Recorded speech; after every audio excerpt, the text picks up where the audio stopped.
حضور نے جب کوئی راز کی بات کرنا ہوتی تو حضرت حذیفہ بن یمان سے کرتے۔ تو فرماتے ہیں کہ میں چونکہ حضور کے ساتھ نماز نہیں پڑھ سکا تھا، کافی وقت گزر گیا، تو ماں نے مجھے اجازت دی حضور کی خدمت میں حاضر ہونے کی۔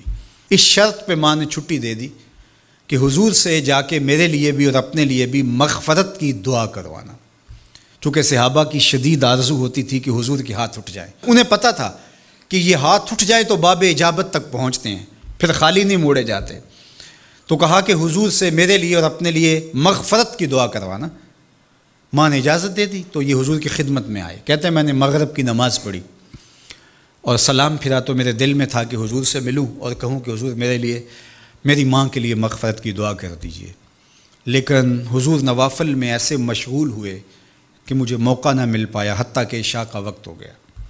عشاء کی اذان پکاری جانے لگی، حضور نے نماز عشاء پڑھائی، سلام پھرا تو میرے دل میں تھا کہ ماں نے جاتے ہی پوچھنا ہے کہ دعا کروائی تھی تو کیا جواب دوں گا۔ مغرب کی نماز کی چھٹی ملی، عشاء بھی ہو گئی اور میں عرض نہیں کر سکا۔ تو میں ابھی سوچ ہی رہا تھا کہ حضور حجرہ انور کی طرف بڑھ گئے۔ اب جنہوں نے مسجد نبوی کی حاضری کا شرف پایا ہے وہ جانتے ہیں کہ مصلی نبوی سے حجرہ رسول کا فاصلہ ہی کتنا ہے، اور جنہوں نے یہ شرف نہیں پایا میری دعا ہے کہ وہ اڑ کے مدینے چلے جائیں۔ سچی بات ہے، جس نے وہ شہر نہیں دیکھا اس نے کچھ بھی نہیں دیکھا۔ جنوں ویکھ کے اکھیاں ٹھر دیاں نے، جنوں ویکھ کے ٹھردا سینہ ہے، ربا تیری ساری خدائی وچوں بس اکو شہر مدینہ ہے۔ آج اس وقت پوری دنیا کے اوپر جو وبا پھیلی ہے اس کی وجہ سے جہاں اور بہت ساری چیزیں ہمارے لیے اذیت اور دکھ کا ذریعہ ہیں، وہاں ایک بہت بڑا دکھ ہے کہ مسجد نبوی کے دروازے بھی بند ہیں۔ تو یہ دن تھے کہ حرم کی رونقیں دیکھنے والی ہوتی، مواج انور کے سامنے درودوں کی بہار ہوتی، مدینے میں بیٹھ کے حضور کے روضے کے سامنے حضور علیہ الصلاۃ والسلام کے شہر کی پکی ہوئی کھجوروں سے افطاری کرنے کا اپنا ہی لطف ہوتا۔ آج مدینے کے لوگ بھی ترس رہے ہیں۔ بچپن سے لڑکپن تک اور لڑکپن سے جوانی تک اور جوانی سے بڑھاپے تک 80 سال عمر ہو گئی، جنہوں نے رمضان المبارک کا روزہ مسجد نبوی سے باہر کبھی کھولا ہی نہیں، آج اپنے گھروں کی چھتوں پہ کھڑے ہو کے میناروں کو دیکھتے اور چیخیں مار رہے ہیں۔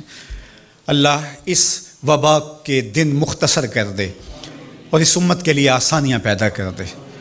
تو حضور علیہ السلام اٹھے مصلی انور سے اور اپنے حجرہ انور کی طرف چل پڑے۔ تو حضرت حذیفہ بن یمان کہتے ہیں کہ میں بھی حضور کے پیچھے چل پڑا، غیر ارادی طور پہ کچھ رفتار تیز ہو گئی تو قدموں سے آہٹ پیدا ہوئی۔ تو حضور نے ارشاد فرمایا کہ من ھذا، کون ہے؟ پھر خود ہی کہا حذیفہ تو نہیں؟ قلت نعم، میں نے کہا جی جی حضور میں حذیفہ ہوں۔ تو آقا کریم علیہ السلام نے کوئی توقف کیے بغیر فرمایا ما حاجتوں کا غفر اللہ لک وال امک، اللہ تجھے بھی بخش دے، تیری ماں کو بھی بخش دے، کس کام آئے ہو؟